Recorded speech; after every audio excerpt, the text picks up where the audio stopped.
प्रिय विद्यार्थियों, आज हम बीए फर्स्ट सेमेस्टर के विषय शिक्षा शास्त्र के पेपर शिक्षा के समाजशास्त्री आधार पेपर कोड EDU 101 के थर्ड यूनिट के 3.1 सब यूनिट का अध्ययन करेंगे।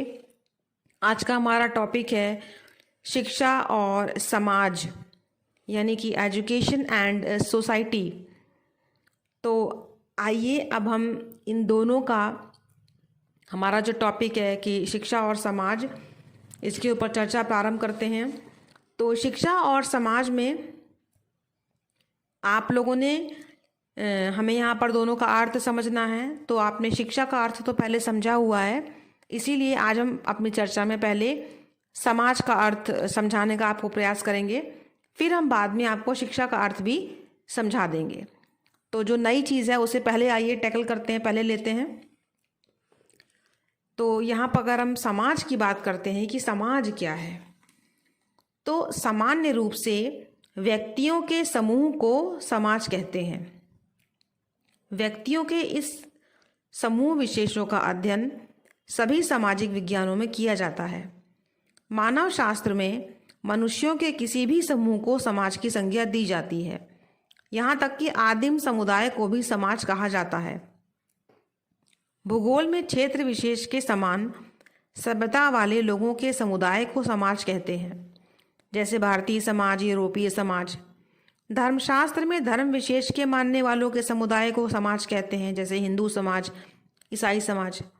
राजनीति शास्त्र में राज्य विशेष के लोगों के समूह को समाज कहते हैं, जैसे भारतीय समाज, अमेरिकी समाज। परंतु समाजशास्त्र में समाज का अर्थ इन सबसे भिन्न रूप में लिया जाता है। समाजशास्त्रीय अर्थ में व्यक्तियों के समूह को समाज नहीं कहते, अपितु समूह के व्यक्तियों में पाए जाने वाले सामाजिक संबंधों की व्यवस्था अथवा जाल को समाज कहते हैं। अब प्रश्न उठता है कि सामाजिक संबंध क्या हैं? जब दो या दो से अधिक व्यक्ति एक दूसरे के प्रति सचेत होते हैं, एक दूसरे के प्रति कुछ व्यवहार करते हैं, तो हम कहते हैं कि उनके बीच सामाजिक संबंध स्थापित हो गए हैं। यह आवश्यक नहीं होता कि ये संबंध मधुर हो और सहयोगात्मक हो, ये कटु भी हो सकते हैं। समाजशास्त्र में इन दोनों प्रकार के संबंधों का अध्ययन किया जाता है। इस प्रकार समाज का सर्वप्रथम मूल तत्व दो या दो से अधिक व्यक्तियों की पारस्परिक जागरूकता है। दो या दो से अधिक व्यक्तियों के एक दूसरे के प्रति सचेत होने के लिए आवश्यक है कि उनके उद्देश्य या विचार में या तो समानता हो या भिन्नता। इस प्रकार समानता अथवा भिन्नता समाज का दूसरा मूल तत्व होता है। यह पारस्परिक जागरूकता दो ही रूपों में परिणित होती है, सहयोग में या संघर्ष में। इसलिए सहयोग अथवा संघर्ष समाज का तीसरा मूल तत्व है। वस्तुतः यह कि मनुष्य अपनी आवश्यकताओं की पूर्ति हेतु एक दूसरे के प्रति सचेत होते हैं और वे तब तक इन संबंधों में नहीं बंधते जब तक उनकी एक दूसरे से अपनी आवश्यकताओं की पूर्ति नहीं होती। इसीलिए इसे समाजशास्त्री अन्योन्याश्रितता भी कहते हैं। ये समाज का चौथा मूल तत्व है। समाज के बारे में दो तथ्य और भी हैं। वह यह है कि समाज अमूर्त होता है, और दूसरा यह कि यह केवल मनुष्य जाति में ही नहीं होता, यह पशु पक्षी में भी होता है, कीड़ों मकोड़ों में भी पाया जाता है। ये दूसरी बात है कि समाजशास्त्र में केवल मानव समाज का ही अध्ययन किया जाता है। तो आपने यहाँ पर समाज के बारे में देखा कि समाज जो है वो क्या कहते हैं, बहुत साधारण अर्थों में क्या है। समाज सामाजिक संबंधों का अमूर्त जाल है, और यहाँ पर हम लोग सामाजिक संबंधों के बारे में ही चर्चा करते हैं। और तो हम अब आइए थोड़ा सा इसकी कुछ परिभाषाओं को देखेंगे, तभी हम और अच्छे से समाज का अर्थ समझ पाएंगे। हम आपके सामने बहुत ही अच्छी, उचित, सारगर्भित, छोटी परिभाषा रखने का प्रयास करते हैं, ताकि आप कम शब्दों में समझ पाएं कि समाज क्या है और किस प्रकार हम इसका वर्णन इन परिभाषाओं के आधार पर भी कर सकते हैं।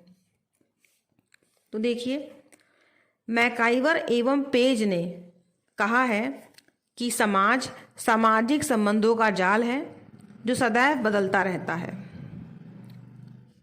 इन्होंने एक बहुत छोटी सी परिभाषा दी जो मुझे भी बहुत अच्छी लगी। इसके अलावा लापियर महोदय ने कहा है, समाज से तात्पर्य व्यक्तियों के समूह से नहीं अपितु समूह के व्यक्तियों के बीच होने वाली अंतरक्रियाओं की जटिल व्यवस्था से है। कितना अच्छा उन्होंने वर्णन किया इस चीज़ का कि समाज क्या है। ये दोनों परिभाषाएं मुझे उम्मीद है कि आपको अच्छे समझ में आई होंगी।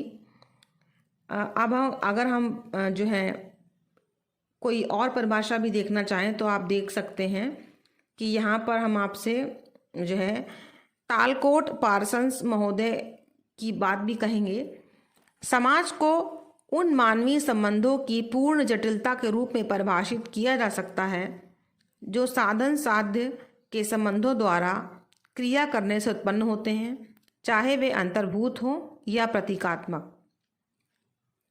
ठीक है, तो अब आप देखिए यहाँ पर इन परिभाषाओं के आधार पर हम ये कह सकते हैं कि व्यक्तियों का समूह समाज तब कहलाता है जब व्यक्तियों के बीच परस्पर संपर्क हो, विचारों में एक रूपता हो, परस्पर संबंध एवं एकत्व की भावना हो तथा उन सभी के हितों की रक्षा के लिए कुछ नियमों को बनाया जाए, सामाजिक संबंध हो। ठीक है, अमूर्त जाल है ये एक, समाज एक अमूर्त जाल है।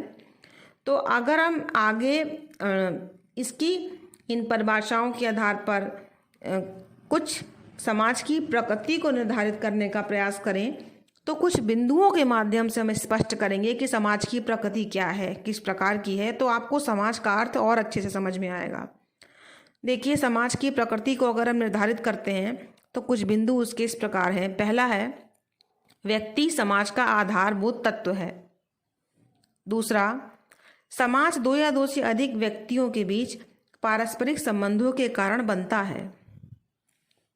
तीसरा, यह संबंध पारस्परिक चेतना से युक्त होता है, अर्थात समाज के सदस्य इस बात के लिए जागरूक होते हैं कि वे सभी एक सूत्रबद्ध हैं। चौथा, परिस्थितियों के अनुरूप संबंध सम या विषम होते हैं।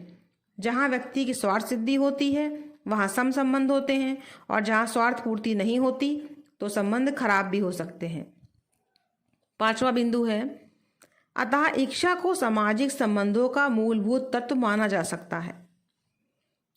छठा है हमारा पॉइंट, सामान्य जीवन का तरीका समाज के मूल में निहित है। सातवां, समाज में आर्थिक विषमता के कारण अमीर गरीब होते हैं। आठवां, समाज निर्माण के कुछ उद्देश्य भी होते हैं। नवां, समाज में स्थायित्व होता है। 10वां, समाज की अनेक संस्थाएं होती हैं जैसे परिवार, विद्यालय, धर्म, राज्य। 11वां, प्रत्येक समाज का एक निश्चित भौगोलिक क्षेत्र होता है। और हमने आपको बताया एक हमारा आखिरी पॉइंट है कि 12वां, समाज अमूर्त होता है, लेकिन समाज दिखता है, सामाजिक संबंध आपको नहीं दिखेंगे। समाज दिखेगा, सामाजिक संबंधों का आपको अध्ययन करना पड़ेगा। संबंध तो नहीं दिखाई पड़ते ना, वो इसलिए अमूर्त कह सकते हैं आप। समाज दिखेगा लेकिन सामाजिक संबंधों को आप अध्ययन करते हैं, महसूस करते हैं, ऑब्जर्व करते हैं। ठीक है, तो आपने देखा कि यहाँ पर जो आपके समाज क्या है और समाज के हमने काफ़ी डिटेल में इसको बताने का भी प्रयास किया है कि समाज की परिभाषाओं के माध्यम से और इसकी प्रकृति के कुछ बिंदुओं के माध्यम से कि समाज क्या है। तो आप समाज क्या है का अर्थ अब अच्छे से समझ पाएंगे, बता पाएंगे, लिख पाएंगे। लेकिन आज का हमारा टॉपिक है शिक्षा और समाज, तो हमारा दूसरा पॉइंट है समाज के साथ शिक्षा। दूसरा पॉइंट है शिक्षा। शिक्षा का अर्थ हमने अपने सबसे पहले जो रिकॉर्डिंग आपको दी है, नंबर 1 रिकॉर्डिंग, उसमें ही डिस्कस किया था। लेकिन चूंकि आज का टॉपिक ही है शिक्षा और समाज, तो हमने कहा कि आज फिर एक बार हम आपको शिक्षा का थोड़ा सा अर्थ बता देंगे, तो आप जोड़कर देख पाएंगे समाज और शिक्षा दोनों को फिर से रिवाइज कर लेंगे आप। तो मैंने कहा था कि शिक्षा शब्द के शाब्दिक अर्थ को अगर हम देखें तो शिक्षा को इंग्लिश में एजुकेशन कहते हैं। एजुकेशन जो है वो एजुकेटम शब्द से बना है, लैटिन भाषा के एजुकेटम से। ठीक है, जिसका अर्थ है शिक्षित करना। ये ई प्लस ड्यूको से मिलके बना है। ई और ड्यू को, इसका अर्थ है अंदर से बाहर की ओर शक्ति को बढ़ाना, आगे बढ़ाना, मतलब बालक की जो अंतर्निहित शक्तियां हैं उसको विकसित करना, बाहर लाना। ये शिक्षा का शाब्दिक अर्थ है।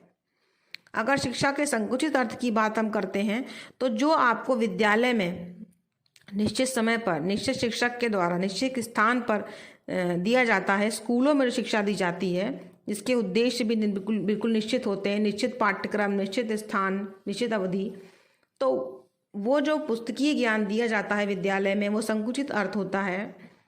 अगर हम शिक्षा के व्यापक अर्थ की बात करते हैं तो जो जीवन पर्यंत, जन्म से मृत्यु तक हमें शिक्षा प्राप्त होती है अनौपचारिक तौर पे, माता पिता से, मित्रों से, समाज से, विद्यालय से, मंदिर, आपके धार्मिक स्थानों से, वो सारी जो शिक्षा आपको जीवन पर्यंत, जन्म से मृत्यु तक अनौपचारिक तरीके से प्राप्त होती रहती है, वो शिक्षा का व्यापक अर्थ है।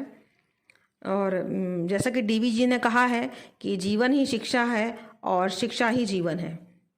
आप इस चीज़ को यहाँ पर समझ सकते हैं। और अगर शिक्षा के वास्तविक अर्थ को हम देख लें तो शिक्षा एक ऐसी प्रक्रिया है जिसके द्वारा बालक का बौद्धिक, सांस्कृतिक, सामाजिक, आध्यात्मिक विकास होता है और जो उसके जीवन को सफल बनाता है तथा इस प्रकार से उसके व्यवहार में परिवर्तन लाता है कि व्यक्ति समाज, देश और विश्व के लिए कल्याणकारी हो सके। और हमने ये भी बताया था आपको कि शिक्षा जो है वो एक गतिशील प्रक्रिया है, अविरल प्रक्रिया है, सोद्देश्य प्रक्रिया है, द्विमुखी है जिसमें हम शिक्षक शिक्षार्थी को लेंगे, त्रिमुखी है जिसमें हम शिक्षक शिक्षार्थी पाठ्यक्रम को लेंगे, शिक्षा विकास की प्रक्रिया है, शिक्षा जीवन की तैयारी की प्रक्रिया है, शिक्षा एक समायोजन है जो जीवन के साथ समायोजित करती है हमको। तो ये सारी जो हमने आपको डिटेल में शिक्षा का अर्थ समझाया था उसका ही हमने एक आपको रिवीजन करवा दिया। और अगर आपको और भी डिटेल में इस चीज़ को जानना है तो शिक्षा के अर्थ के लिए आप अपनी जो हमने पहली रिकॉर्डिंग बिल्कुल दी है यूनिट 1 की 1.1, उस रिकॉर्डिंग को आप एक बार सुन लेंगे तो आपको समझ में आ जाएगा कि शिक्षा का अर्थ और भी डिटेल में कि क्या होता है। ठीक है, तो आज का हमारा टॉपिक यहीं पर पूरा होता है, शिक्षा और समाज। धन्यवाद।